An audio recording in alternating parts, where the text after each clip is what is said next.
Call the meeting to order. This is the July 9th, 2025 meeting of the Concord Municipal Light Plant.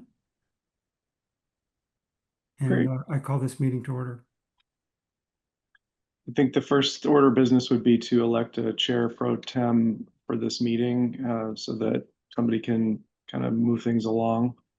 So, John, do you want to make a motion or ask the other board members? I could make a motion. John, are you hoping to run the meeting? I guess I wouldn't say hoping, but I'm willing to, Brian. Yeah, I'll second that motion. Great. I'll say yes to John running the meeting. Chris? Chris? Yes. And yes for me. So I guess with that, I've been elected chair pro temp for the July 9th meeting of the Concord Municipal Light Plant. And I think the next item is the minutes for our June 11th meeting. I distributed those earlier this week and would ask if there are any proposed edits from any of the board members. I thought they looked great. I agree. So if not, I'd ask for a motion to approve those minutes. Yeah, sorry, second. Brian? Yes. Chris? Yes. And I vote yes as well.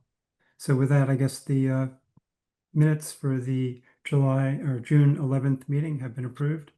And I think the next item is turning it over to you, Jason, for director's update.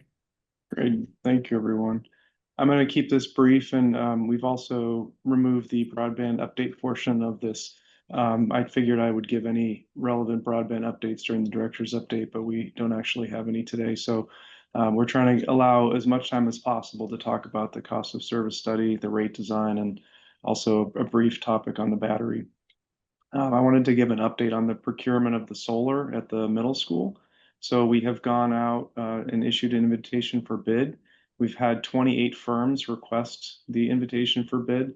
And, you know, a lot of times we get sort of data aggregators, people who are interested in sort of reselling or posting this data on various websites. But I have to say, of the 28 firms, I believe about 25 were legitimate construction companies. And of those, the vast majority were in the area that we are inhabiting here. So we have, you know, we're very hopeful that these are companies that are seriously considering bidding. We have a site visit later this afternoon that's planned at the middle school. And we've coordinated with the school officials to make sure that we have some facilities people who can help kind of guide a tour and allow people to get up on the roof and take a look at the location if needed. And just a reminder, this is for the rooftop and then an alternate for the canopies as well. And bids are due July 23rd. And once we open them, we will have a lot more information about sort of the viability of the project as a whole, what the implications are for a battery, what the cost and everything is. John, would you prefer to take questions during the update or wait? I only have 5 items. We could wait, or if you prefer, we can take them now. We can take them now. I think that's fine. Brian, would you like to ask?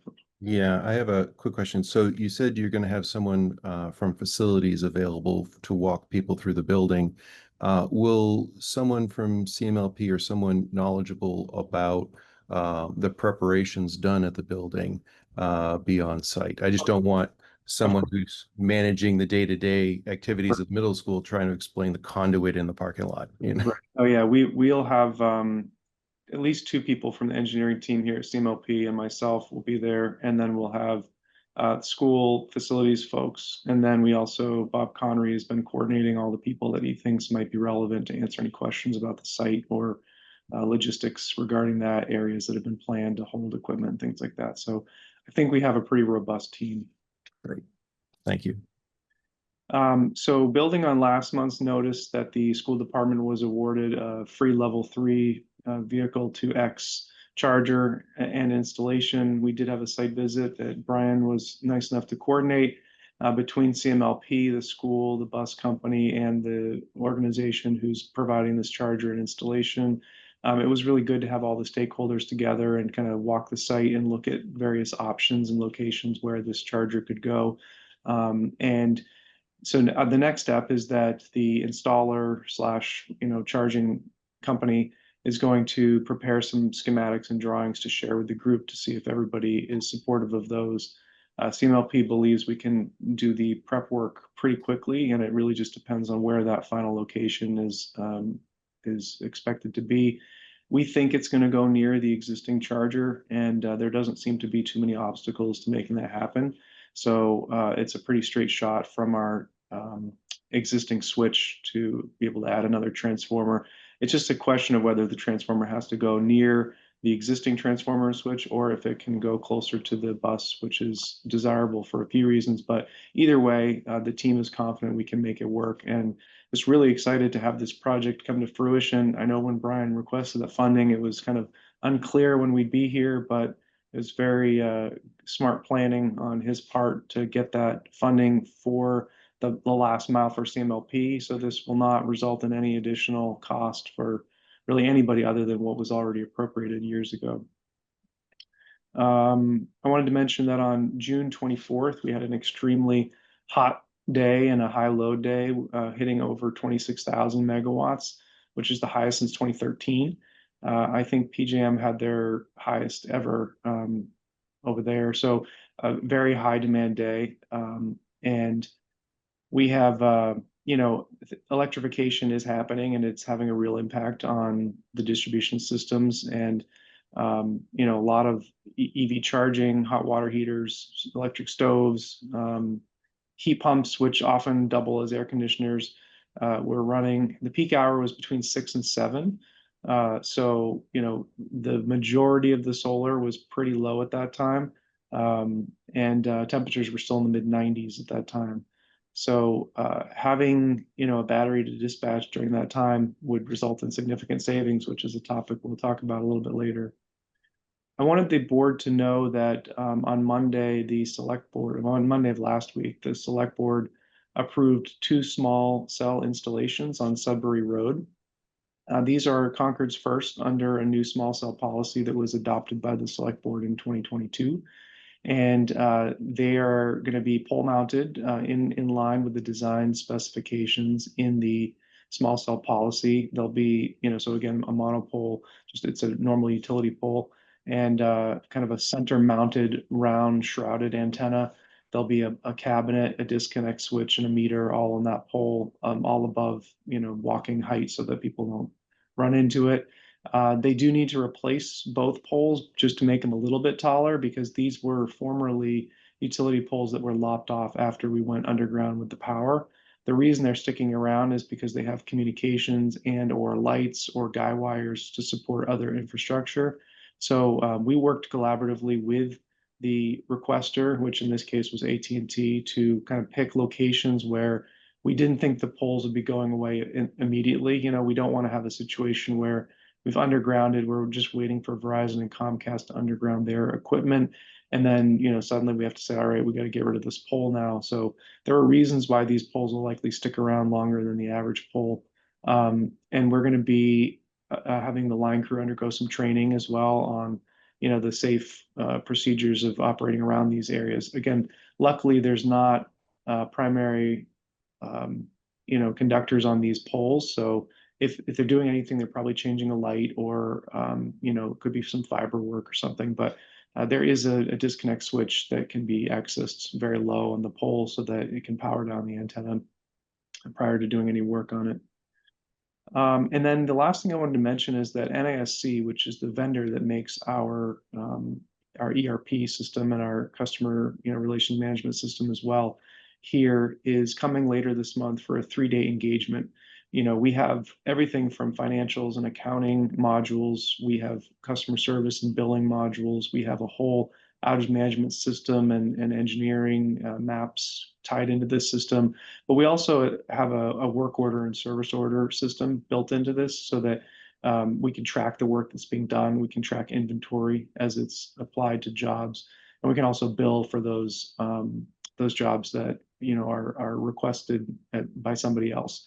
So that system was designed before we really knew how to use this whole software suite. And now that we know how to use it, and we've had extensive training, and we've been using it for a while, it's highly recommended by the vendor to sort of look at these the way that these things are set up, and kind of sort of do a process analysis to make some improvements. And we want to make sure that we don't have any coverage gaps in terms of who's trained to do what piece, and we want to make sure that inventory is getting applied immediately when it goes out the door, and not sort of reconciled later. So there's going to be a lot of improvements. So, and we're hoping to do the same procedure for financials in the coming months as well. The company is kind of booked out, so you have to book these things 5 or 6 months in advance. But I'm really happy that the team is willing to go through this. It's a 3-day engagement on site, and then there's a lot of prep work beforehand, and there's some homework as you go. But it will result in a kind of a better system. And we're using input from our auditors and sort of common sense and best business practices to sort of apply that logic to the existing processes. And that's all I've got.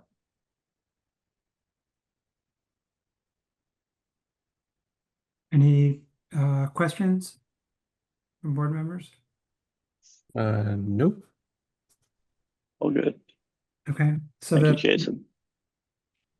the next item is the cost of service study update in the rate discussion. This is a follow-up presentation based on the discussion we had at our last month's meeting and some of the comments that we offered. I think, Laura, you were going to provide an introduction to the UFS team, I believe. Thank you, John. So basically what we hope to accomplish today, we're going to do a really lightning quick review of the major salient features of the last presentation, just to kind of bring you back to where we were. And then we're going to focus more specifically on what the options are for a new rate for solar net metering. And Mark Beauchamp, the president of Utility Financial Solutions, is here with us this morning, as well as Mike Johnson, the major analyst who worked on this project. They'll be able to answer any questions you have. Mark is a industry expert in this area, and has a wealth of knowledge and years of experience and multiple clients who have undertaken similar projects to ours. So let's make use of them. Well, thank you, Laura. I'm going to go ahead and share my screen. As Laura had said, I want to go through initially. Oops, I'm not sharing.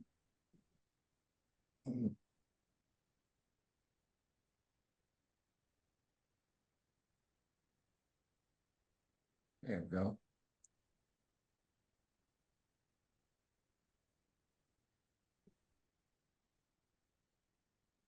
There. Can everybody see my screen? Yep. Yes. All right. I'm going to go through initially what we discussed last time.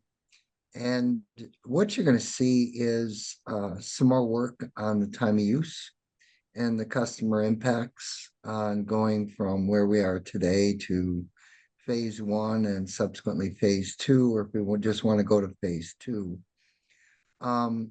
The other thing is the solar net metering.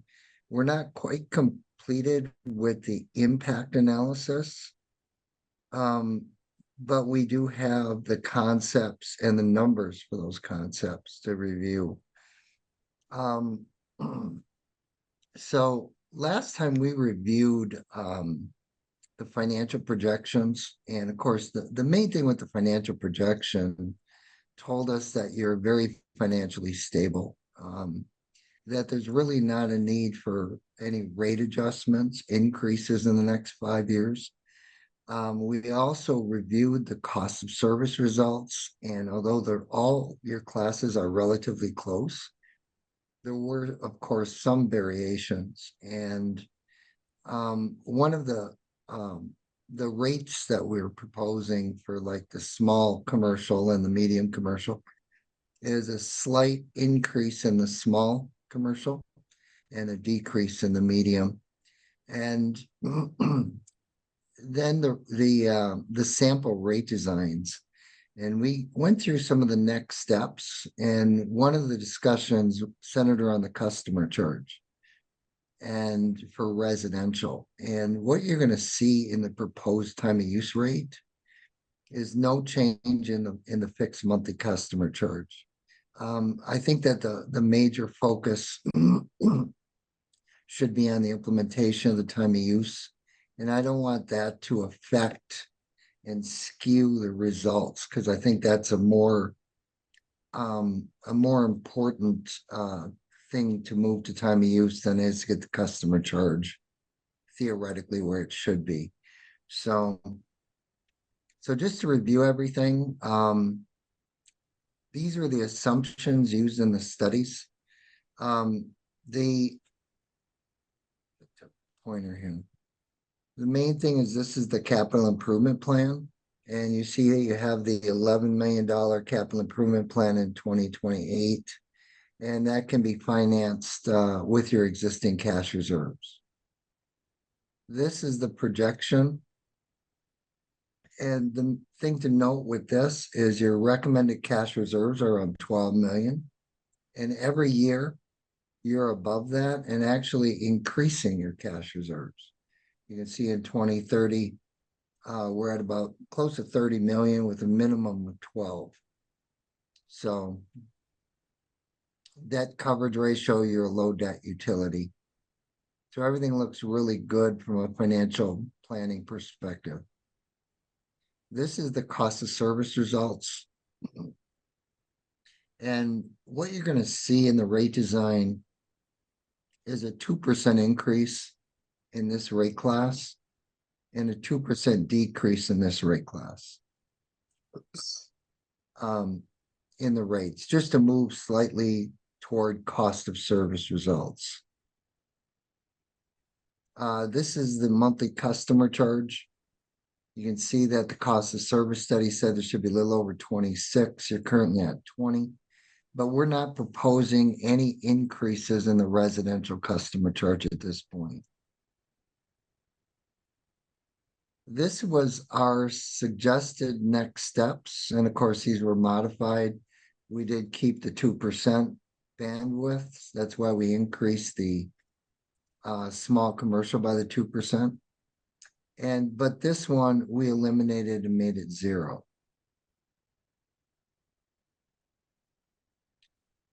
Now, this I'm getting into now the rate designs. And the big question with the rate designs I'll get to is with the residential time of use. And if we want to go from where we are today to phase 1 and then phase 2 in a subsequent year, or go from where we are today right to phase 2. But with the small commercial, you can see we have a 2% increase. And we took the customer charge, which is currently $20, and we moved it up to 24. And then we adjusted the energy rates to match up to that 2% overall increase. From a customer impact, smaller users at 250 kilowatt hours would see about a 5.5% increase. And at 1600 or above, they're going to see about a 1% increase.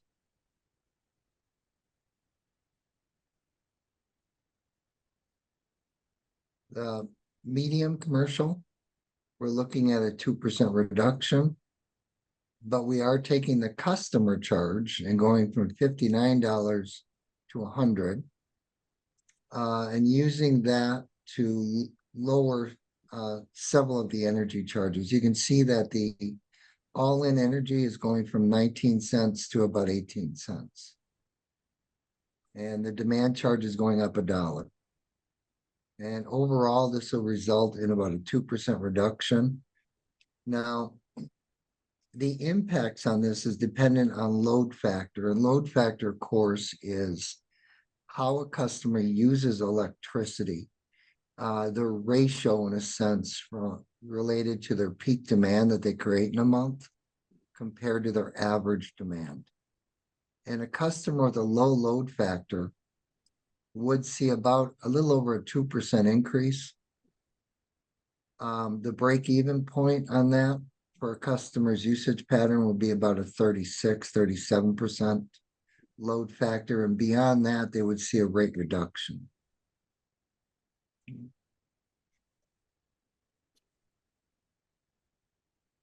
Before I get into the residential TOU, is there any questions at all about what we did with the general service rates?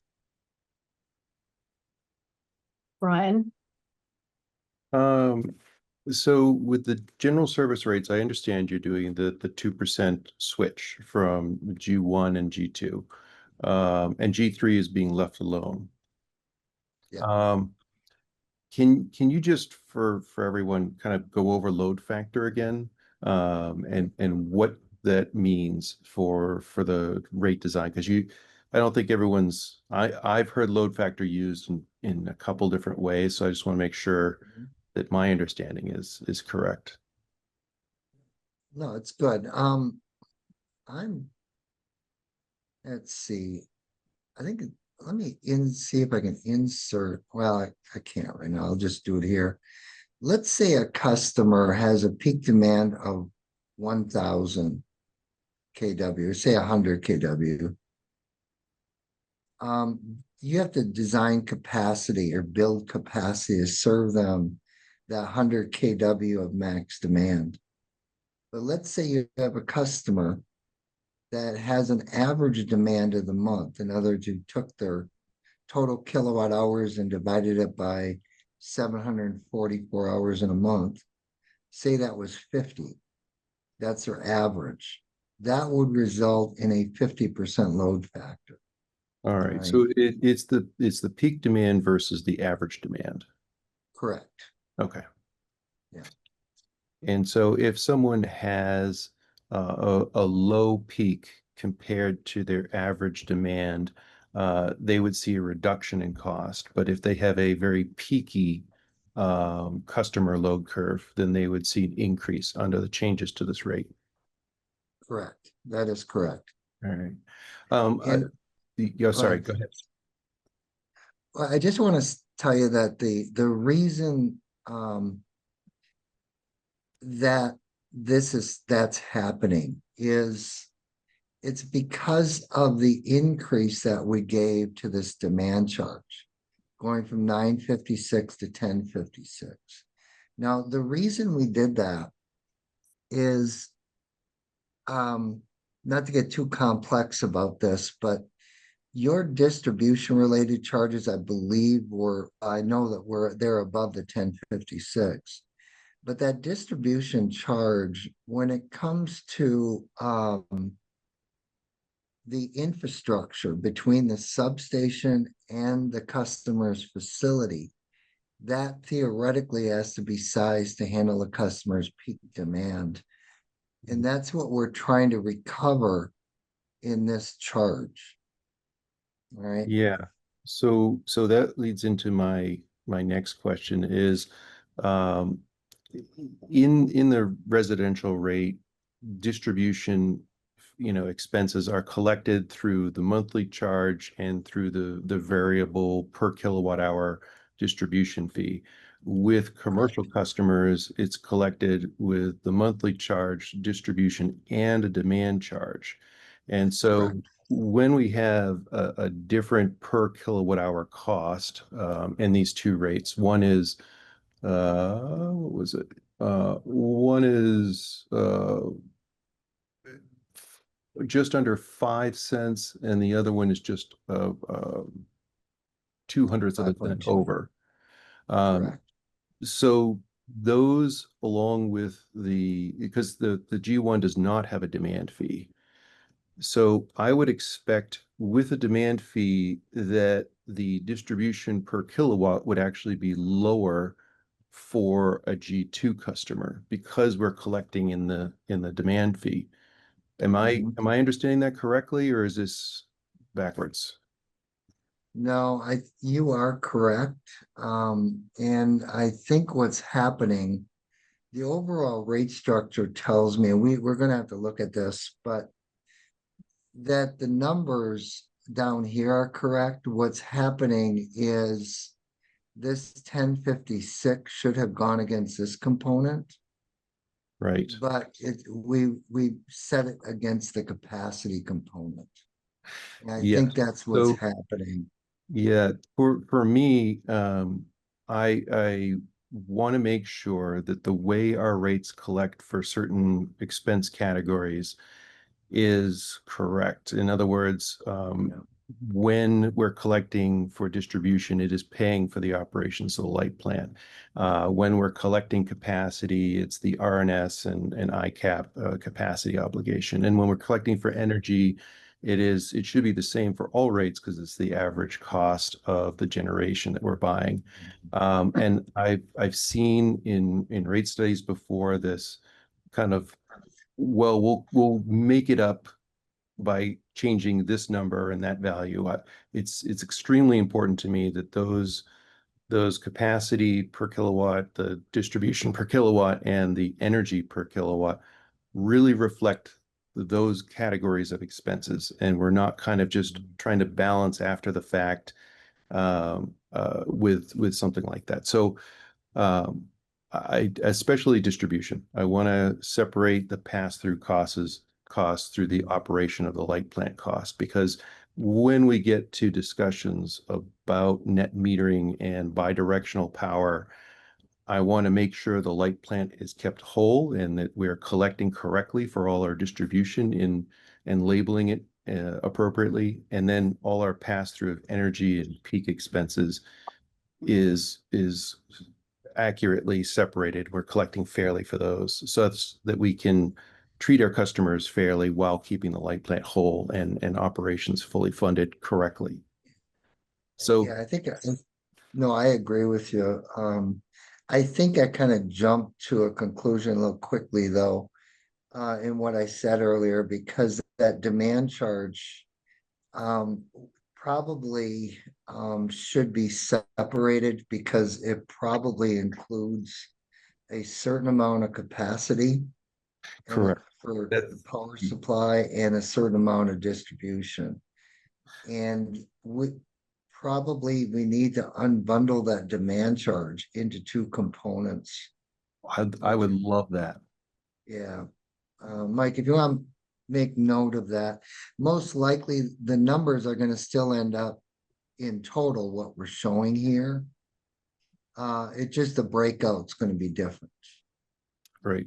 Yeah, because if excuse me, if we have a G2 customer that has solar and they're feeding back, we would want to know how much of that demand fee should remain if we're trying to fairly treat that customer, so that the light plant collects all the distribution expenses that customer created while allowing them the ability to manage the pass-through expenses that don't affect operations. Yeah, no, I totally agree. In the ideal world, this distribution charge for this customer right here would be zero, and all of it would be in the demand. And then all this other costs related to power supply capacity and energy would be on a time of use basis. So, Yeah, um, I'm not sure if I agree with the 100% demand collection method, but I get your point. Yeah. Yeah. so, Thanks. but we'll look at that. Like I said, my gut tells me that these numbers are gonna stay in total the same, Mhm. but that demand charge is gonna be broken into two components. Thanks, And thanks, Brian. Chris, I see your hands raised. Yeah, hopefully a basic question.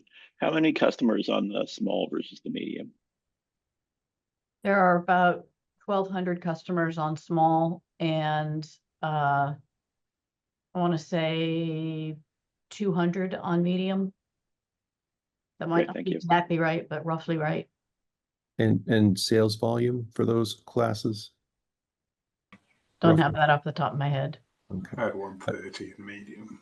Now, I hear you about rate precision in breaking out the demand fee, but remember, on the other side, we have rate simplicity. And so we don't want to make our rates so complicated that, people can't understand them. I understand, but Laura, you know my history with the cost of service studies and the Excel sheet that kept changing the capacity collection Yeah, I when know. distribution fees. But I want to fix that with this. I know, but you lean towards rate precision and some of the other board members lean towards simplicity. Yeah, So we cool. just have to balance the two. Yep. I think there is a good balance in that,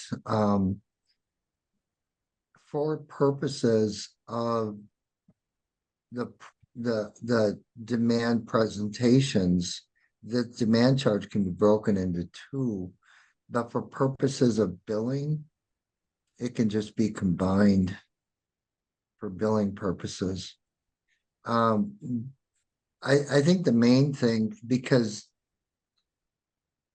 this is the number and this is the number and the customer charge is what customers actually billed on. This information is really more of an informative breakout, so that if a customer chose alternative power provider, you have the breakout there to do that. And so I think the two can be balanced, but I think it's important for the board to know where those numbers are collected, irrespective of how we actually bill it. Does that make sense? It does. I fully agree that, the board needs more breakout, but the billing does not. Yes. I'm gonna let you move on, Mark, to the residential, because I know we've got a limited amount of time. No, that was really good. Thank you, Brian. Now the time of day rates, the discussion last time focused on this time period being the cheapest, and it was. We did look at that. And so what we did is we created a super off-peak period from that would start at 1 a.m. and go to 5 a.m. These are hour ending, so hour 2 actually starts at 1 a.m. And then we have an off-peak. This is super off-peak. This is off-peak. And then these 4-hour periods are on-peak. And the on-peak hours do not include weekends or holidays. I'm going to jump over. I put this in just so we had the raw numbers, but this graph kind of shows that the red line here is your current rate. You can see all the energy is charged at the same rate, irrespective of when it's being used. Now, phase 1, which is the green, if we just went to phase 1 and subsequently phase 2, we'd bring that line a little bit lower on the off-peak and the super off-peak, but then the on-peak would be a little higher. And this is in the shoulder periods, and then the standard periods, you see pretty much the same process as far as differential in the off-peak and super off-peak, but the on-peak is a little higher. Then if we went right to phase 2, you can see the differentials are widening and we're sending a stronger price signal. You can see the super off-peak drops probably by about a third, but the on-peak hours, which are only 4 hours in the day, in the shoulder period go up to a little over 30 cents. And during the standard period, it's up around 46, 47 cents. Now, this is the actual raw numbers. So this is your current rate. And I think one of the decisions for the board is to go from this to phase 1 and then subsequently in phase 2, or go directly from the current to phase 2. And to help with that decision, oh, go ahead. Sorry, quick question. So in our last meeting, we discussed you were proposing 3 phases to go from what our current rates are to the rate that we'd like to see for the time of use. And I think the board said we'd like to see 1/3 for phase one and then the full target time of use for the other. So are these phase one and two reflective of that, or is it a 50% Yes. change? No, They are reflective of that. Great, okay, good. awesome. Yeah, and phase two that we're stating here is the phase three that we had in the previous discussion, because we had proposed 3 phases. And what we did is we eliminated the phase two numbers and made phase three phase two. Yep, excellent. Okay. So when it comes to impacts, now this is what you're going to see is the change from the current rates to phase one have the biggest impact. The change from phase one to phase two is a very modest adjustment on top of it. And so if you look at just a change from current to phase one,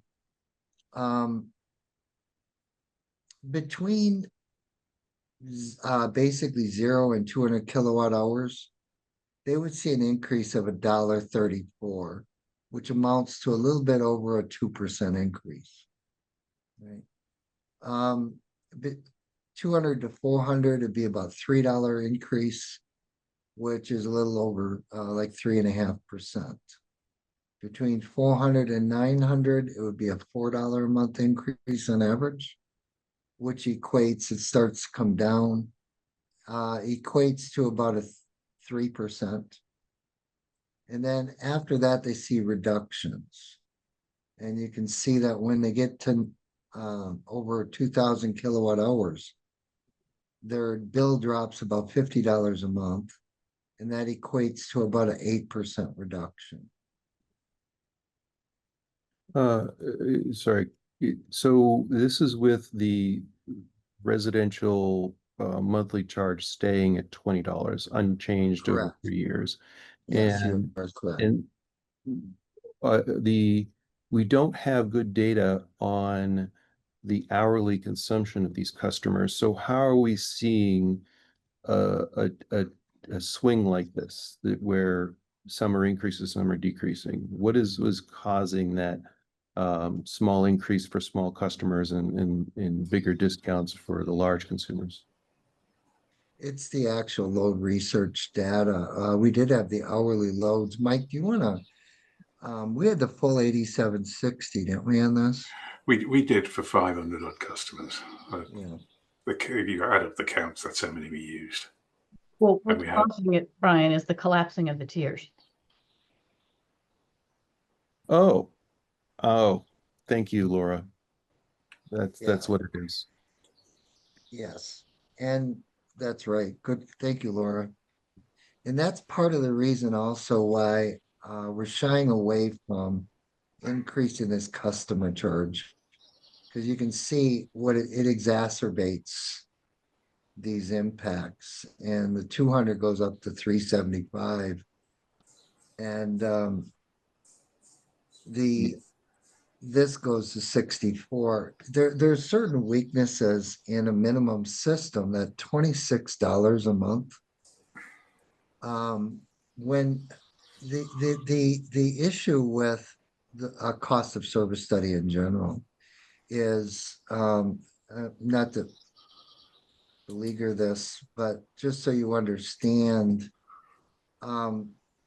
this 26 are the fixed cost to serve a customer. However, this customer charge, distribution customer charge of 1266, that reflects the allocation of the minimum system. Now, anything above that minimum system gets rolled into the energy component. for a residential customer. Well, that minimum system is capable of handling a certain amount of capacity in and of itself. So what happens is at a certain level, and I'm just using a number 500, they've already paid for their 500 kilowatt hours of capacity that they're using, because that is recovered through the minimum system. But they're also in the usage component also bearing an additional distribution charge, because we're taking the amount above that and rolling it into the energy. So if we don't have a blocked rate structure like you had, we're actually overcharging the small users.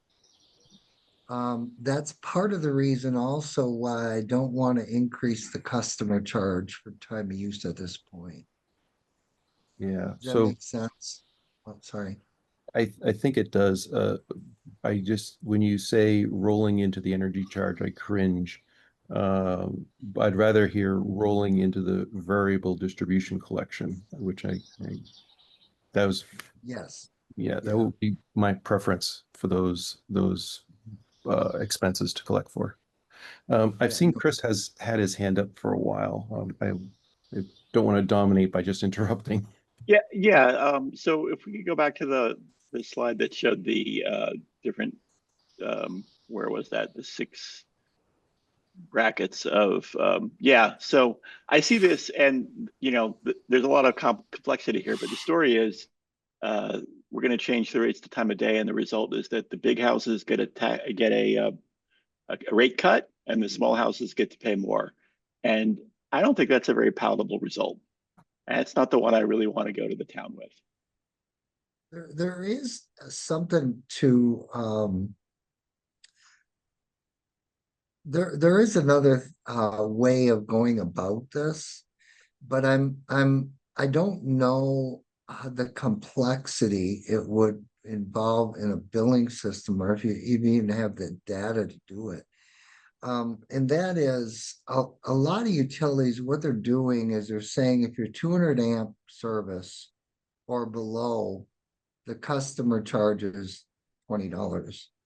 But if you're above 200 amps, the customer charge may go to $30 or $40, because the investment to do a 400 amp service, for example, is more involved, which would minimize these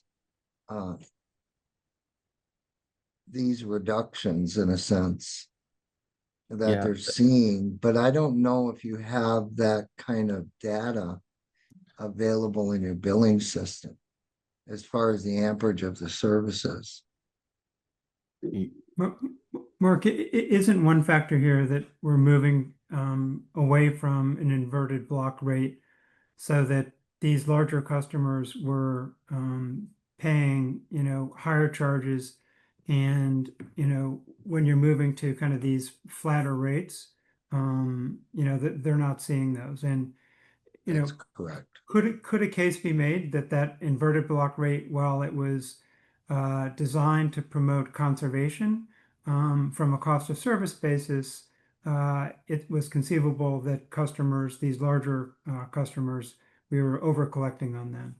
I'm not trying to put words in your mouth, but is No, that? you're absolutely correct. The inverted block rate is was historically 10, 20 years ago developed to incentivize conservation. So the first block was heavily discounted. Mike, what was the first and second block? Because I know that we put it all on an average basis here. Do you have that, or could you look that up? Yeah, so the first block was 20.6 cents. The second block is 21.9, and the third block is 24.4. Yeah. Yeah. But okay, so I don't want us to get dragged too far backwards. We have spent the last 5 years debating on whether we should eliminate the tiered rates and go to a time of day basis. And largely the previous boards have committed. That's why we invested in the meters and why we upgraded the billing system. We've sort of committed to going to this time of day, knowing that eliminating the blocks was going to increase small users' bills and decrease large users. But part of that was to encourage electrification. You have a lot of people adopting heat pumps and EVs, and they object to paying for all of that extra beneficial electrification usage in the third block. They think they should get special rates. In fact, I believe the board received a letter in this month's correspondence from a resident who believes there should be a special heat pump rate. And, so I recognize the concern here, but I'm not sure we want to spend our precious time today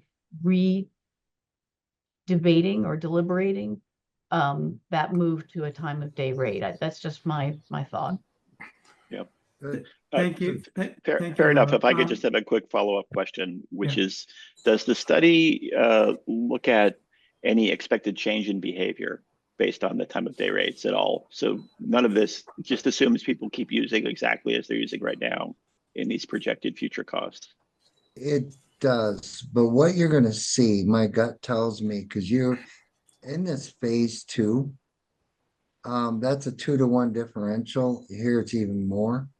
You're gonna see, my gut tells me you're gonna see about a 6% reduction in these on-peak hours. Okay. Over here, you're probably gonna see a 10 or 12% reduction. We did not account for that in the rate design piece, because theoretically, we would see a reduction in costs that would offset the reduction in revenues. Fair enough. I just Bianca? okay. Yeah, thanks. I wanted to echo some of my concerns that Chris mentioned earlier. And I do want to also recognize Laura's point that we don't want to backtrack too much and get the conversation going on the right, focused on time of use. But to the extent that I think, Mark, you mentioned increasing now I'm forgetting the fixed rate on the customers with a larger amp. Service. Yeah. So amperage or whatever the now my words are missing today, but anyway, that I think that might be one way to help create some equity there, because I think that might just make it more equitable. Yeah, thank you.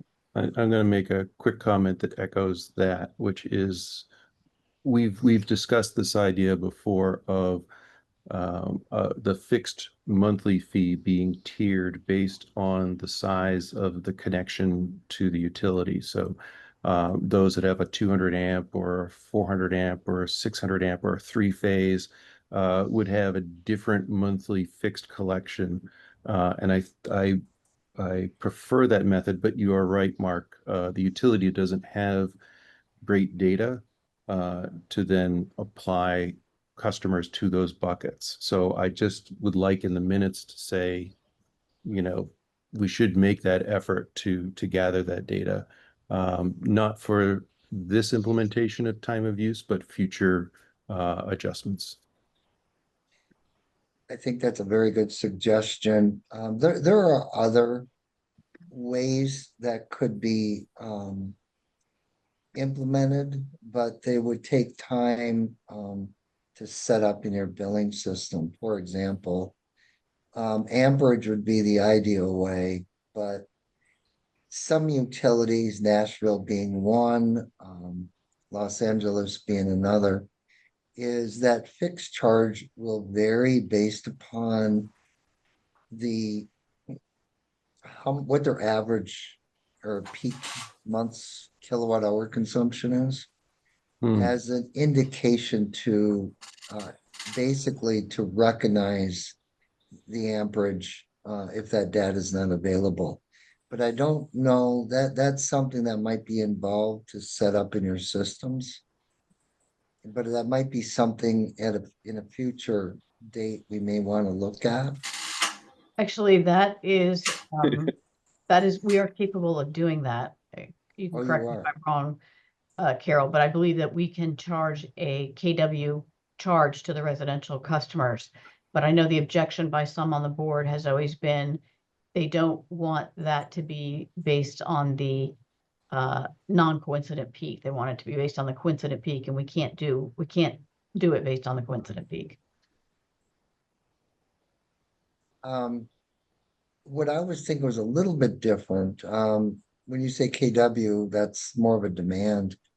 What I was looking or thinking about, which I don't think your system is capable of, let's say you have a customer that used their peak month, they're at 500 KW, okay?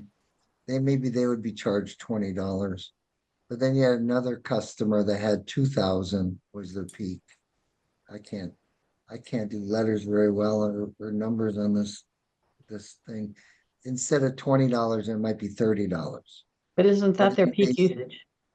on their peak usage, yeah, that would be their peak monthly usage. And Oh, with that, total KWH. Yes, yeah, Okay, sorry. oh, all right, that's different. yeah. It's just to replicate or to try to get an indication on the amperages. It's not a perfect way, you know, because there isn't very many utilities that document the amperage of the different services. So that's one way of getting that or replicating that, so to speak. But that is going to charge, beneficial electrification customers. They might be having a really high load factor or they might be charging all during the super off peak. But if You're we base on correct. total KWH, they're going to get hit with a higher customer charge. You're correct. Is- Yes. But That goes back to what I say, there's no perfect rate design. Yeah. And you are right, Laura. Laura, you did indicate that there is customer data collected regarding the service. If someone has a 200 amp service, the light plant has that information. No, not that. What we can do is bill based on peak usage. We can do a KW charge for residentials. That's what I was trying to say. Okay, all right. Yeah. We don't have the amperage data. All right. Well, So, recognizing where we are in time, I feel like Brian made a good recommendation in terms of that this is an objective that we should maybe move towards. Yeah, Brian? just one quick comment, John. I prefer the method of collecting the missing data and billing based on the built infrastructure on a fixed monthly basis compared to the other two methods of demand or total monthly KWH. The reason being, if we bill a residence a demand fee, it's going to affect behavior. If we charge them based on the total consumed over the month, it again is like a conservation signal for them. So I would prefer we get the data and we base it on what we built for them to connect to the utility and the scale of that, and have a tiered system that's pretty upfront. But it requires gathering the data, which most utilities don't. I mean, obviously I think it's great to have these discussions for longer term. Obviously we can't go from where we are to the ideal because of data limitations, because of customer impacts. I think that what we're looking at here is a great first step, in the direction that the board is trying to achieve. And I think a lot of things, like Laura had mentioned, demand, and there was a discussion upon whether or not there should be coincident peak basis or on an NCP. And I would say that the demand related component should be on an NCP basis. And the reason I say that is the coincident peak is for power supply and transmission. That's rolled into these energy charges to send that price signal. What's not picked up accurately when it's on energy is their impact on the local distribution system from the substation to the home. And in an ideal world, that would be recovered on a demand charge. The issue I have with demand is not whether or not it's good or bad, it's more related to customer understanding. And, there's a lot of utilities that do it now for residential.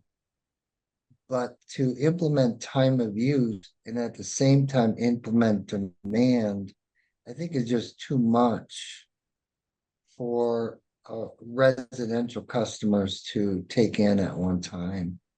And I think that demand is something that can be maybe considered by the board in future years once you get the time of day put in place. It's just my feeling. That's what I normally recommend to utilities is you get more bang for your buck with the time of day than you do with the demand. But the demand definitely adds more accuracy. I don't know if the board agrees with what I just said, but it's just my feeling working at a utility for 17 years. I had customer service reps that did not understand what demand charges were. And I would probably guess 70% of the people that work at the utility don't know what they are. And let alone trying to explain that to customers at this point. It's like I said, I don't know what the board feels about what I just said, but John, can I make a suggestion to wrap this up and move Yes, on to the next please, Laura. topic? Yep. It would be really great from the utility perspective if the board could bless these rates on slide 11, because that would enable us to launch our website, to get the customer communications out about what the time of day is going to look like, what the prices are going to be, what the hours are going to be. I don't know if you feel like you're ready to do that, but it would be great if we could take a vote on that today.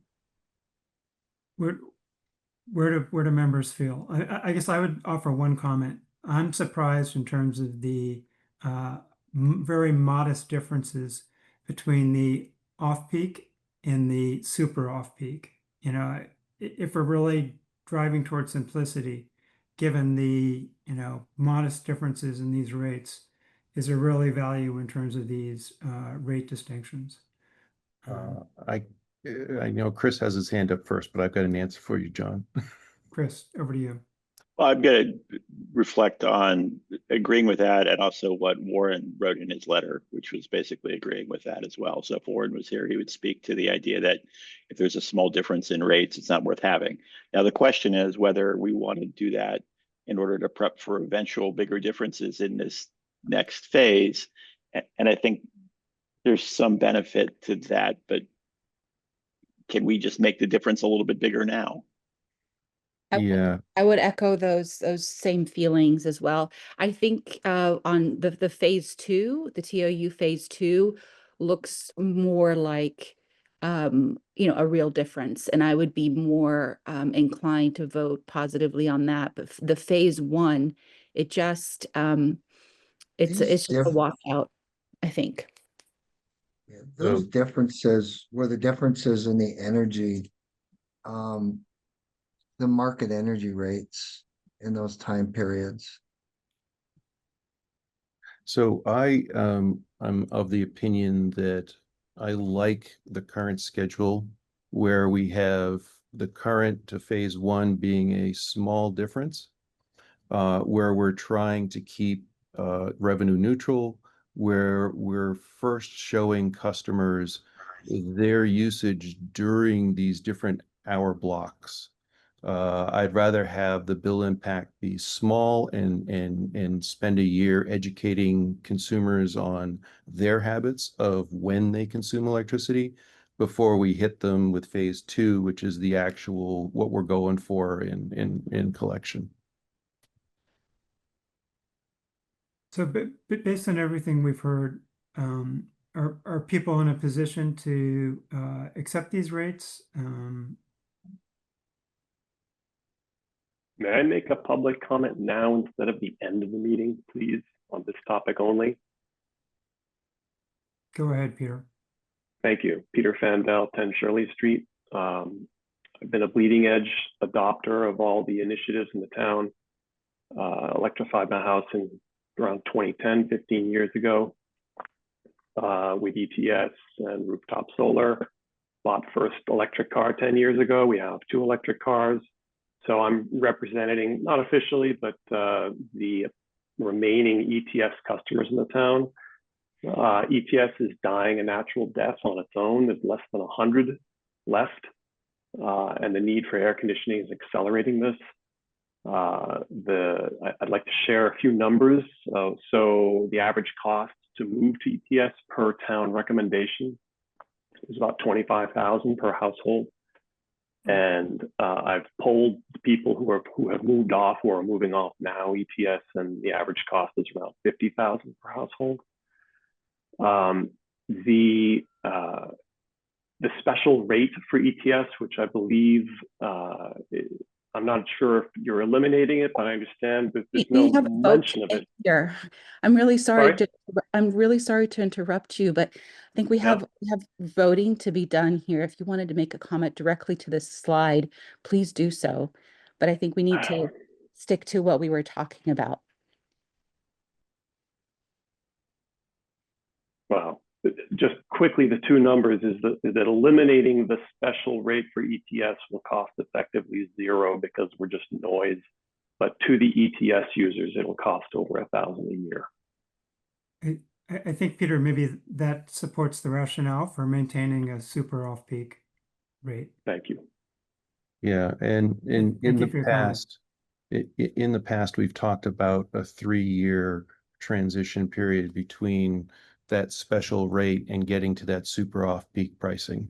So we're sensitive to this, to the abrupt change that will have thousands of dollars impact on those less than 100 customers. So we haven't talked about that recently, but it is something we do remember. Yeah, it's going to be a future topic, Peter, but it's not today. All right, thank you. I do just want you to be aware of to help you with the decision of whether or not to do this in 2 phases or 1. There is something that you should be aware of, is the effect from going from phase 1 to phase 2 in it is very minimal. And so if you went from current to directly to phase 2, these numbers here are not going to change that much. So in other words, the $1.34 is going to go down by 8 cents actually. And the customer 2000 is, the reductions are going to go from 49 to about $59. So it's not a huge impact to go directly from where you are right to phase 2. So I just want to make you aware of that before you make your decision. Can I just add something to that? I think the number or the frequency of increases is higher, though. There will be more customers that are hit with higher increases because it's skewed towards those higher users. Okay. If you go straight to phase So 2, these impacts here. yeah. Okay. So I'd like to go back to the question in terms of, are board members in a position to approve the rates as proposed, or do people have alternative, anything that they'd like to say there? Is this our only bite at the apple? Is this is it? And these are the rates for next year if we say yes today?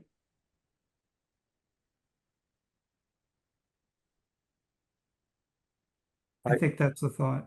Okay. So John, is the question, do we want to go straight to the time of use full implementation, or do we want a 1-year, 1/3 dip in the water and then the full rates the following year? I think, is that the question you're trying to answer? Well, the question I'm trying to answer is what's been proposed, which, as you suggested, Brian, is the, a gradual approach. So there would be a phase 1 and then a phase 2. Basically, the rate schedule that's outlined on page 11. If On the screen. trying to gauge whether board members are comfortable with what's been outlined here. So just to let you know, John, I'm looking at the packet and I don't see the slide that's on you're sharing on the screen. I added this this morning. Okay. Basically it was, yeah, this was the slide. It's a little bit different in your packet, but that kind of shows the same thing, but graphically. I just thought it'd be easier to see it with the numbers.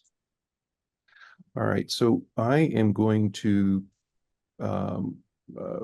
propose that we adopt the two-phase approach shown on this slide. And we'll see if board members agree or disagree and want to go straight to phase 2. Can I ask just a clarifying question here? Is it possible for us to vote on these rates in the phase 1, approve phase 1, approve phase 2, and later decide whether we move straight to phase 2 or whether we do a 1-2 shot? I think staff wants us to decide this, the phase 1, phase 2, or right to phase 2 today, so that they can put up the rates and get the numbers accurate for us to vote on the rates as we usually do in November or December. Okay. Am I incorrect, Laura, Jason, John? You're correct. I mean, the sooner we have the numbers, the sooner we can start educating the public too, because we can't do that until we know the number of periods and the rates. The transition phases is what you need to know. Right. How many?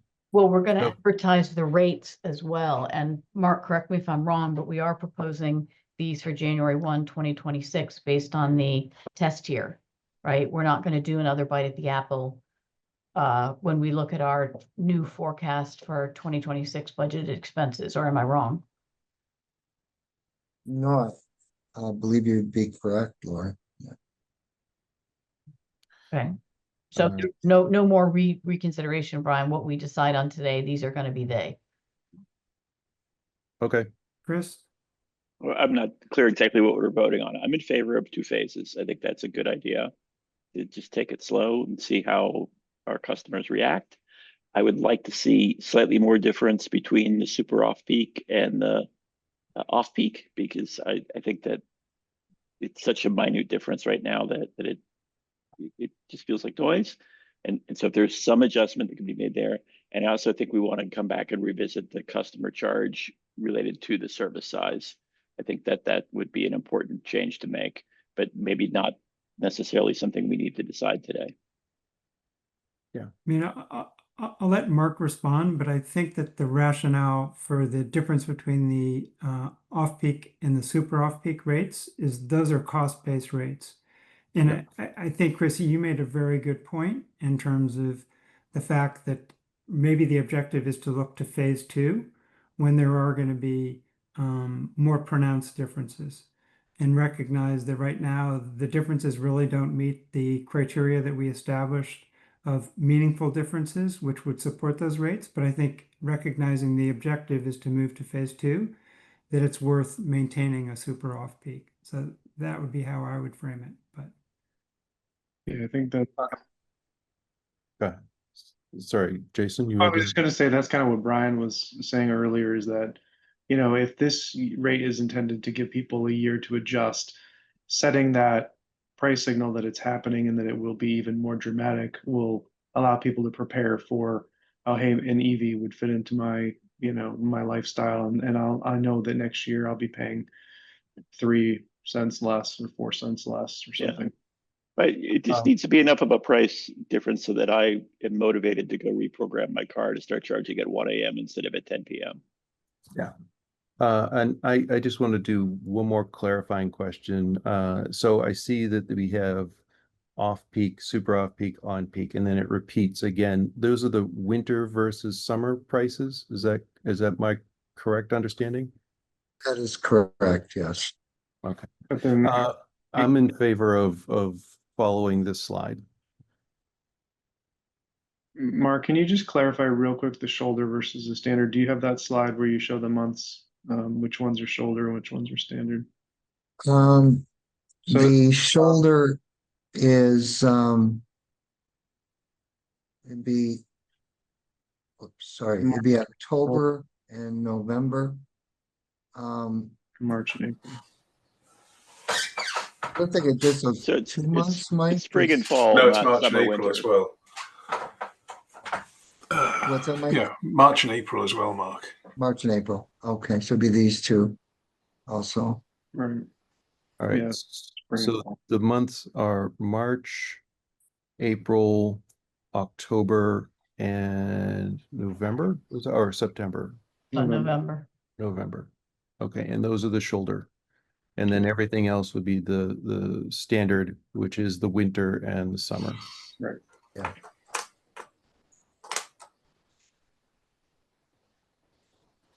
Okay, Mark, you can go back to the slide 11. Thank you. Or, yeah, whatever. The rates. Brian, do you Others, want to make a formal motion to accept the rates on slide 11? I'll make that motion to accept the rates on slide 11. Second, Okay. Chris, Yes. Brian, yes. Bianca, So if it's, my vote is to just move directly to phase 2. So I So that would be accept the no. rates, but not, Yeah. but the phase 2. and I vote yes. So with that, I guess we've, the board's approved moving in a deliberate approach, implementing phase 1 and then phase 2 in a year's time. Thank you all so much. This is going to be very helpful to our efforts to get the public outreach out about this shift to time of use. Time of day. Yeah. I have the same problem, Laura. Time of day. Oh, and in that outreach message, just FYI, I wrote a small piece for the Concord Bridge with Laura and Jason's help. So that should be posted soon, I think within the next week or so. And that will help get the word out as well. And are you speaking as a citizen or speaking for the board? I'm all op-eds are always speaking as a citizen, but they did put me as a light board member on there. Yeah. Only because I knew about the time of use. So Okay, I would prefer that the board at least be able to see it before it's published. what we can also do is if for any reason that's a problem, like we could just make me a resident, just Bianca Taylor resident. I think it would be great if it came from the board, but I don't want people to think that that's writing something and then publishing it and then being labeled as the board. I don't want that to be a board decision that the public sees. I want it to be, I don't distrust what you've written isn't accurate. I'd like to have the board back it rather than each member speaking separately in the newspaper. I suspect Bridge might write an article on this that would be more than just an editorial. So at that time, we could get the chair or others to comment too, to, add weight to it. But yeah, it sounds like this was just an editorial to add to the momentum of, announcing it. Okay. It was actually based on that day that we had the fuse blown and the heat. It's more about my point was people are, the idea that I communicated is turn down your AC, 80 degrees inside the house is actually fine. It's the law in Spain. So it really doesn't, it's a personal opinion piece. Yep. And, I don't generally have my personal opinion pieces approved by anyone, but if it's more comfortable for the board, I can certainly just make myself a resident, sign off as a resident rather than I would prefer you be labeled as a resident because when you're labeled as a board member, it seems to the average person that you're speaking for the board. So Yeah. And do you mind just emailing it to the board so that we can see what's coming? Oh, yeah, sure. Yeah. That'd be great. Great, and we do need to move on. Yes. Yeah, we've got less than 45 minutes for two substantive items. Jason, do you want to provide some direction in terms of the time we should be allotting to these? I mean, obviously- the solar net metering topic is really important to get out there. So I say we just keep going full steam ahead on that. If we need to defer on the battery, then we can find a solution, but hopefully we can have at least a quick discussion on that. So Mark, why don't you, or Laura, do you have any introductory remarks on the solar net metering, or do you want to just let Mark jump into it? Just let Mark jump into it. Okay. If that's okay with Mark. Thank Oh, you. yeah, absolutely. This slide is over on the left over here. Normally, when we do a value of solar study, historically anyway, what we've done is we've just set the average value that the solar provides, and we do it on a rolling average basis. For example, usually we end up using 36 months or 3 years. So in your situation, we would have set it at 0.065. That'd be flat, irrespective of when it was provided. Now, what we've been doing now as utilities are trying to get more sophisticated, more accurate, is moving to a time-based value. It's the same, these are the same periods of time as the time of day. And this is the value of solar during each of these time periods. So if solar provides us energy back during the off-peak period, it's worth 5.2 cents in the shoulder month. During the super off-peak, it drops to 3.5. During the on-peak hours, it's almost 21 cents. And during the standard, it's almost 35 cents. So you can see the value of solar varies substantially on when it's given back to us. And some of the incentives for this is, right now, the only way to control this is to reduce the usage of the home to get more value during the on-peak periods. But the biggest benefit of this is it gives more incentive for customers to install batteries so that the energy is discharged and sent back during these on-peak periods. So it increases the value of the installation of a battery. And I think that this is what was discussed in the last meeting, was to move from the way that you're currently doing it to a time-based method such as this. That's the first thing. I do have some slides on solar, but before I do that, I just want to see if there's any questions or comments about the solar value in these different time periods. I got so many questions. I think I'm going to let you keep presenting and go Okay. back with my questions. Okay. When it comes to solar valuation, what happens, most utilities tend to peak in the early evening hours, 7, 8 o'clock at night. Solar, however, tends to produce during this time period. So the biggest value of the energy that's given back to us, there's a little bit of capacity, but is mainly energy driven. But what we're trying to do is to reduce this peak, because that's where the dollar savings are to the utility.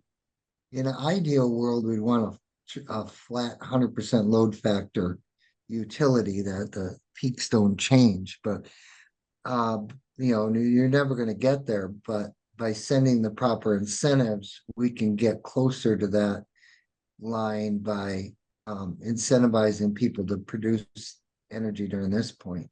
And with batteries, they can do that. The public kind of perceives or solar production as looking like this. In other words, about 7 o'clock in the morning, it starts to produce. Around noon, it peaks and then starts to drop off. That's the perception, but the reality is it looks more like this. It's constantly going up and down because of the cloud cover. And so what we're trying to do is to just shift this load pattern, because this causes issues, not just with the solar value, but also your distribution system, because of the harmonics that can be created when there's too much solar being produced on a feeder at a substation level. When you look at a customer with solar and what their usage pattern is without a battery, is this line, this orange line, that represents a customer's electric consumption, what they need to run their home. The gray line is the theoretical solar production, and the yellow line is the utilities, what they're producing or providing to that customer, and what the customer is providing back to the utility, just so you get a perception as to how their usage pattern, how everything flows. In other words, we're providing them energy at night. They're giving back energy to us during this time period. So if you're a utility that peaks in the afternoon, solar can be very valuable. But if you're a utility that produces or peaks out in this period, solar's not producing a whole lot. So when it comes to charging customers and giving them credit, there's basically 3 different ways that utilities are using. It goes by different names, but the first one is net metering. And net metering is basically if a customer takes 1,000 kilowatt hours from the utility in the course of a month and gives back 600, they're only billed for 400 kilowatt hours. That's net metering. All right. And those were established 10, 15 years ago when there wasn't a lot of solar and we wanted to incentivize the installation of. Knew that was a subsidy. But it was okay because there wasn't a lot of solar. But as solars continued to, more and more solars getting installed, utilities started to see the upward pressure on rates it was creating to other customers in the system. That's why, like in California, most utilities have moved away from net metering to one of the other 2 methods, which is a net billing, and I'll get into what that is, and what's called a buy-all, sell-all, right? Now, net billing, I'll go to this slide. How that works is if a customer takes, in this example, 600 kilowatt hours and gives utility back 500, that 600 kilowatt hours that they take from the utility, they're billed at the normal rate tariff. The 500 that they give back is credited to them based upon the value of solar. In your case, what we're proposing is when that energy is given back to us. All right, that's net billing. It goes, the other name for this is inflow outflow. And a lot of states, this is the methodology that they want used. I know, like Michigan, that's all the investor-owned utilities use this inflow outflow or net billing methodology. Most of the California utilities have moved to this also. There are some weaknesses in it, and I'll get to that in a moment. The other method is called a buy-all, sell-all. And a buy-all, sell-all is, there's different ways of putting it in place, but in theory, this is how it works. If a customer gave the utility the customer used 600 kilowatt hours from the utility, the solar array, which is metered, produced 800, and the utility or the customer also gave back 500 kilowatt hours. That would then mean that the home used 900 kilowatt hours of electricity. And that calculation is the 600 plus the 800 produced by the solar array minus the 500 they gave back means the home used 900. Under a buy-all, sell-all, the customer is actually billed on the normal rate tariffs for the 900 kilowatt hours. The credit that they receive against that is the 800 kilowatt hours that the solar array produced over here, and they're credited at the value of solar. Now, the reason a lot of utilities went directly to buy-all, sell-all is because net billing does not fully recover all the cost from that by that solar array. There's still an under recovery, and that is shown on this slide, where if a customer's bill was $106 and they went to net metering, their bill would drop to $18. If they went to net billing under this scenario, it'd be $34, and buy all, sell all would be $54. Now, the reason, like myself personally, I prefer the net billing, and it's because there is still an under recovery, but that's our fault. It's not the customer's fault. It's our fault because our rate structures are not accurate.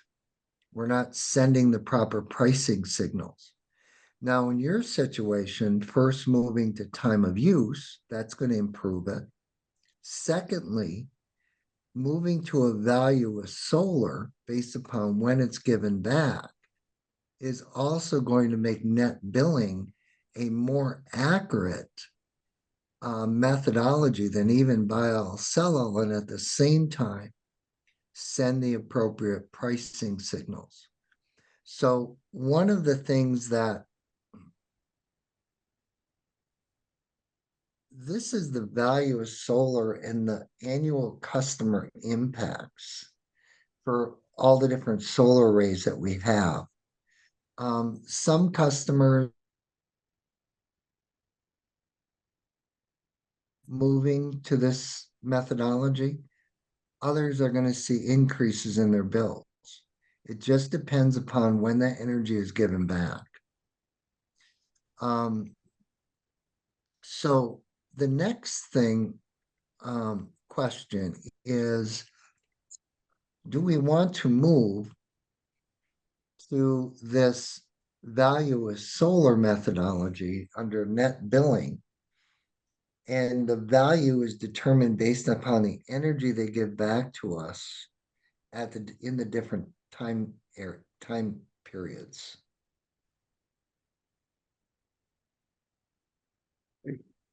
I have a bunch of questions.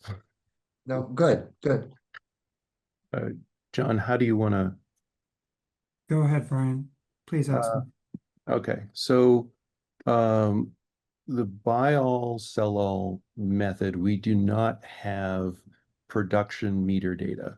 So arrays in Concord, they did get SRECs, but those SREC meters don't have to talk to the utility. So we don't see the production before consumption value. We see the back and forth from the utility meter. That's all we can really see. So I don't think the buy all, sell all method is good or capable of doing that. The net metering, net billing, I'm still struggling to quite understand I think one is kilowatts, one is dollars. Is that a good way to summarize it? Yes, that is a good way of summarizing it, because under net metering, what happens is they're using 600, but they're only being billed for 100 because the customer's giving back 500. The Right. issue with net metering is that TOU. yes, the 600 is they're still creating demands on the system in the draw of the 600, but the 500 isn't always given back in a way that would reduce those demands. Right. So that's why net metering creates a subsidy that goes to the from a utilities perspective, creates a subsidy to that customer. And net billing would essentially say for the super off, for the off, and for the on peak, we're going to do essentially the net metering, but in those blocks instead of as a whole. Is that accurate? That is no. It's net billing in that the value, the rates are different than these values because the Yes. rates include distribution recovery. So these values are only power supply and transmission driven. Okay, so if so that's what I've been driving towards for a lot of this process is a conversation that started back in 2012 where how do we fairly treat solar customers in crediting them for the energy they provide? And the simple story is we can't credit the distribution, the fixed customer charge, the operating of the light plant, we should not be crediting. But the pass-through costs, which is the energy, the capacity, the and transmission, we should be crediting because if they're providing a kilowatt that their neighbor is consuming, we're avoiding all of those expenses to the balance sheet. So I want to know this solar ETC, the credit values, is that just the value of power supply compared to what we're collecting for rates? So if I was to say the standard on peak is a 35-cent credit and we're charging 46.6 cents, that means during that hour, the cost to operate the plant is a little like 11 cents. Is that fair? That is fair, yeah. Okay, That is correct. so so distribution collection or the cost to operate the plant varies based on these blocks. Is that correct? So if you're Brian, I apologize. My internet must have bleeped you out. In your last question, I did not hear that. Sure. So these blocks, the collection for distribution expenses varies for these time periods. It's a flat was 11 cents, Mike, I think. Yeah, Is it's the close. distribution related. Yeah, Distribution and RECs and um basic distribution and RECs is most of it. But that incorporates that 11 cents. All right. Now, I do want you to just a couple of things, and everything you said is correct. But just a few clarification things. The reason we don't credit the distribution, kind I'm of all for twofold. collecting for distribution. Okay, good. Yeah. So Yeah, that was the problem with our net metering in the past is when we in 2009 copied the state's retail net metering 1-for-1, we were crediting solar customers distribution, and that was the subsidy they were getting. And under the flat rate, we didn't really have a good way of crediting according to when they were producing. So if they produced in the morning, they get the same credit that they produced if they did it at 6 o'clock or 5 o'clock. And so I do like the credits based on the time periods being an incentive for people to buy batteries and to discharge during those high peak expense times. So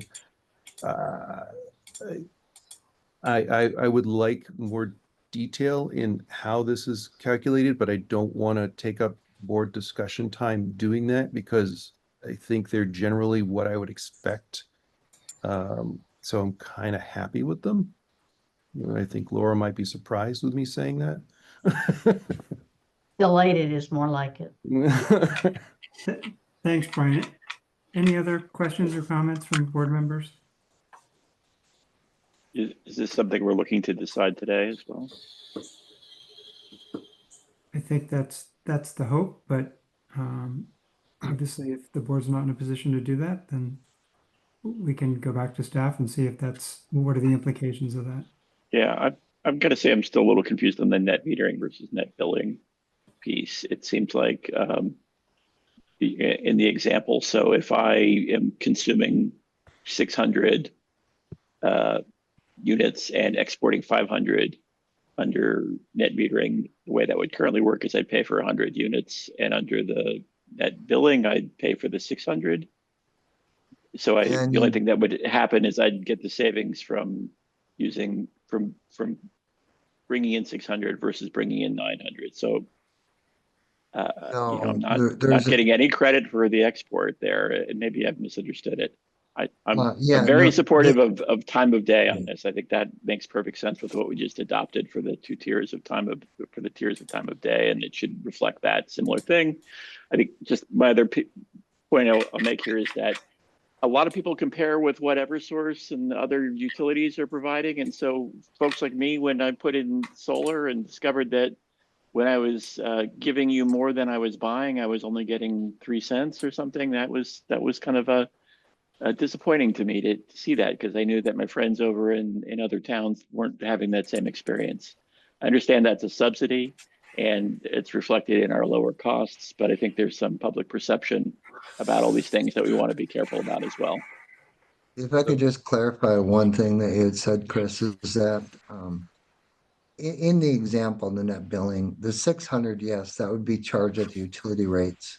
The 500 kilowatt hours that the solar customer gave back, they would receive a credit on their bill, and the credit would be based on when it's given back. All right, but so that's how is that different than net metering then? I'm confused.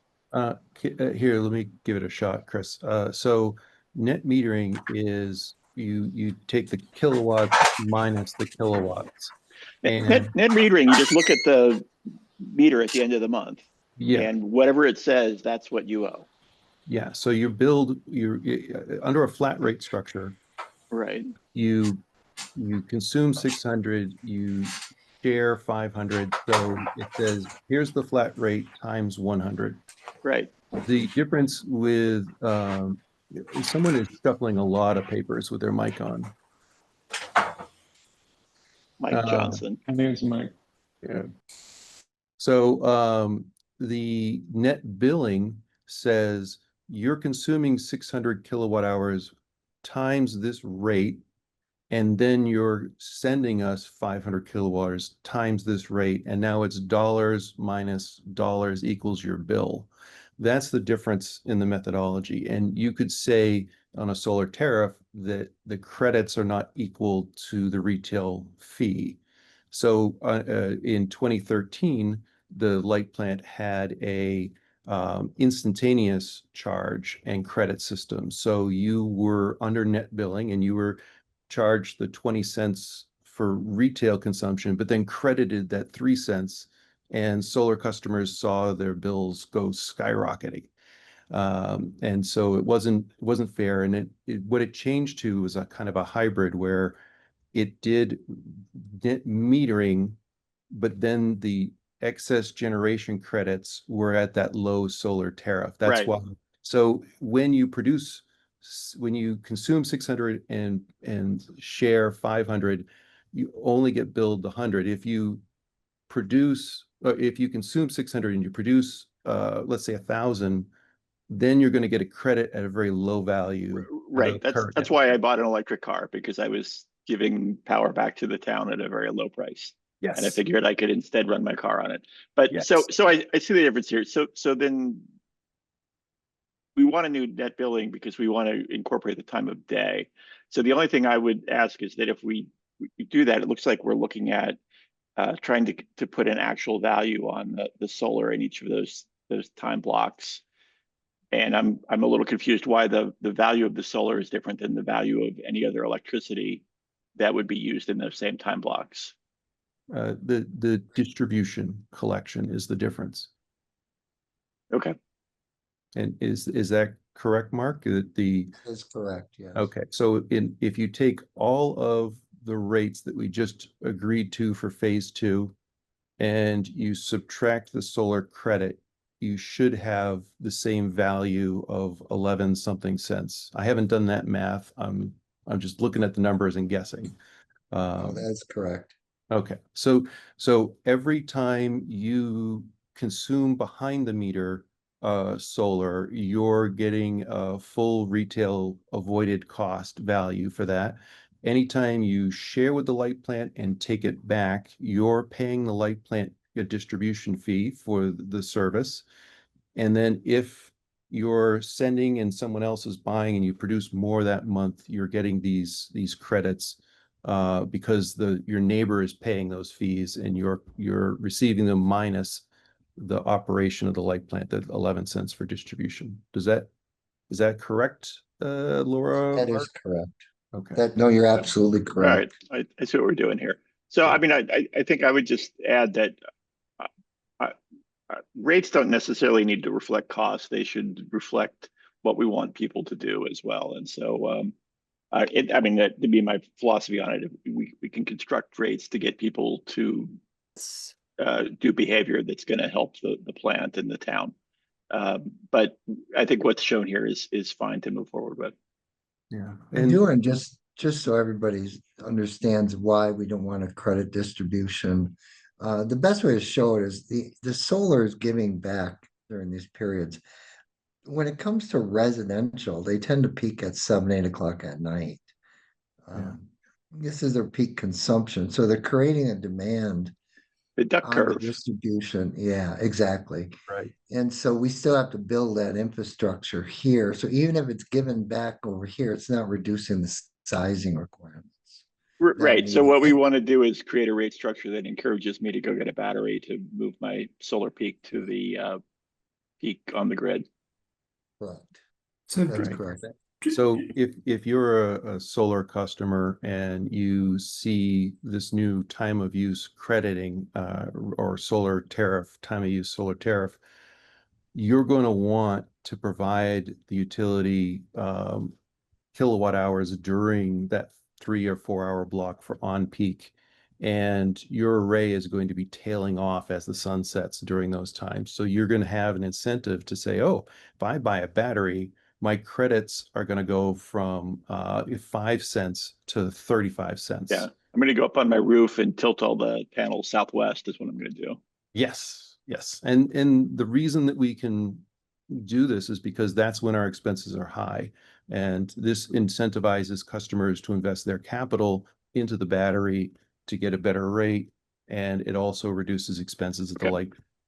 Given that it's 9:15, I'm happy to Yes. move on from this. Yeah, so I'm just wondering, do board members feel like they have the information? We're in a position to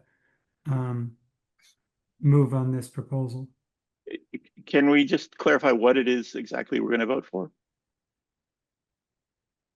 Would be this right here, that you move to a net billing methodology. There's two meters, the inflow and the outflow on a customer. And that the inflow would be billed at the current rate tariffs, and the outflow would be credited based upon these values. Okay, so it's the table on the right. Yes. Yeah. Okay. Well, I'll make a motion to approve that as described. And I would second. Bianca? Is she with us still? Yeah, yes. All right. Chris? Chris, Sorry, when I mute. Yeah, yes. Ryan? yes. And I'm a yes. So with that, I think, you know, there's a proposal to table the last item and find another time when the board could meet to address that. And this is the energy storage financing methodology topic. Real quick, John, Yeah. Mark or Mike, is there anything else that you guys wanted to say on that topic before we move on? Sorry, I just wanted to make sure that. No, I don't think there's anything more that I have to add. I just appreciate everybody's input and the support that we have in moving forward. Thank you. Okay, great. Sorry, John. I just wanted to make sure. Yeah, well, Thank thank you, you, Mark. Mark and Mike, for your And Mike, really good yeah. work. Thank you. Um, Do you need us anymore? Do you want us to jump off? No, I don't think we need you anymore today. Thank you. All right, thank you. Thank you. Thanks, Thank you very everybody. much. Really appreciate it. Yep, Bye. bye-bye. As John was saying, you know, we do have some people with hard stops today, and so that we don't have to rush this discussion on the battery, which is a pretty big discussion, even though we were trying to compact it. It might be more advantageous to do this in a separate meeting. And so if the 4 members that are here today could consider meeting, it wouldn't need to be a full hour and a half or 2-hour meeting, maybe just 45 minutes or an hour on this topic. We could do so perhaps even in 2 weeks from today or some other time. I know it's summer and people have a lot of different vacations. I can't do a week from today, and also if afternoons work, that's fine too. We're not married to the 7:30 a.m. time. Could people do 7:30 on the 23rd? Yes. Yes. I unfortunately will not be available from the 22nd of July till August 20th. I'll just be in too many different time zones. I'm available then, so Okay, do we sounds like we want have a quorum. oh, sorry, Brian, what were you gonna say? Does it, so we're looking at Wednesday mornings. Is there like the 18th, July 18th in the morning? It's a Friday morning? That works for me. I can do that. That'd be fine as well. I can do that. Okay, so Yeah, great. let's We'll do say July 18th. 7:30. I'll put a plug in that if you haven't watched Jason's video, go watch Jason's video. For sure. I heard back from Excellent. several people, so I think folks have so far. Thank you, Chris. Yeah, I've watched it, but I haven't sent Jason my comments yet. Well, now you have 2 more weeks. So if nothing else, I think we'll open it up to comments from the liaison members.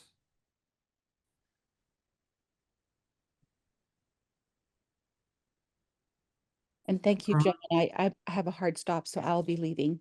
But thank you guys. Thank you, Bianca. Hi, Carolyn Reed, 83 Woods End, a member of the Finance Committee, but I am not your finance liaison.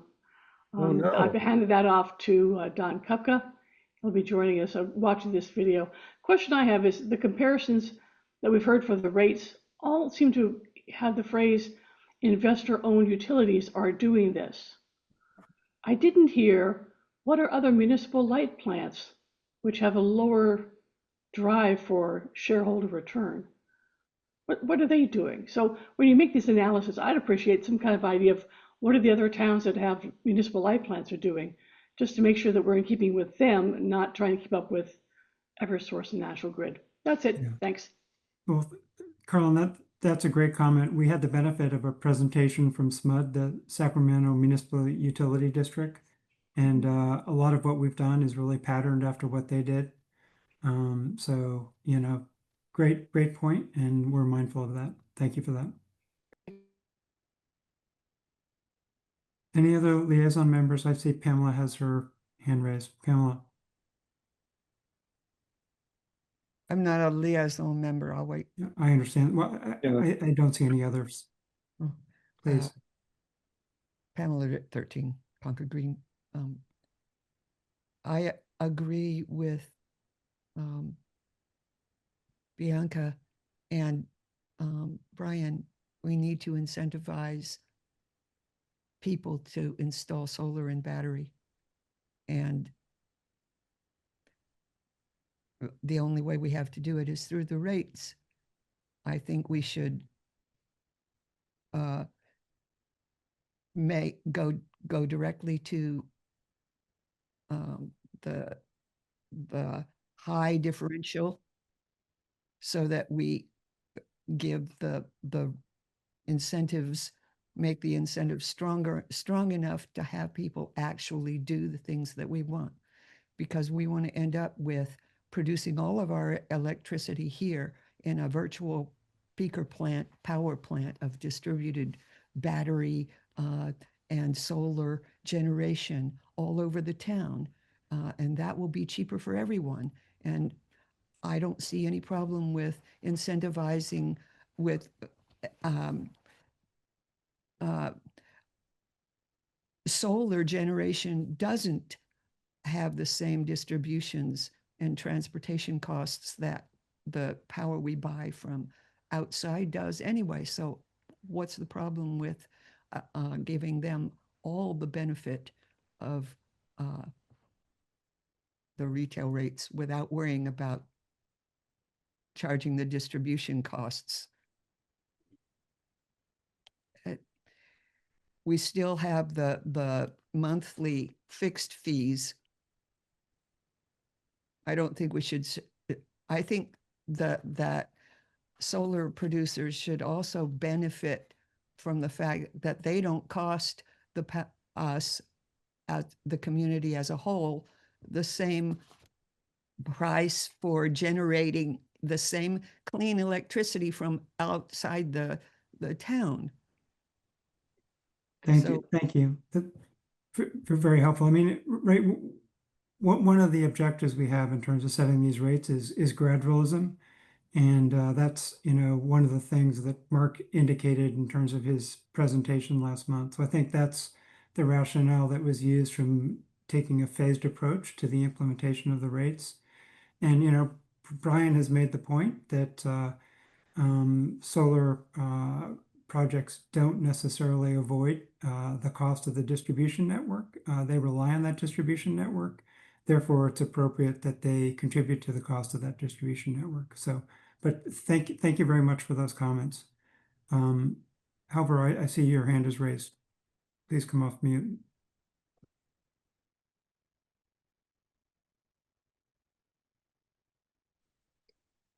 Good morning. Thank you.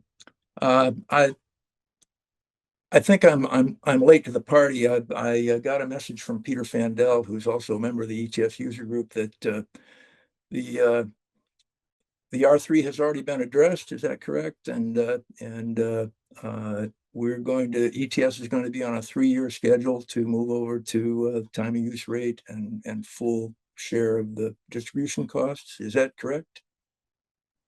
No, that's not correct at all. Oh, We're going to discuss that.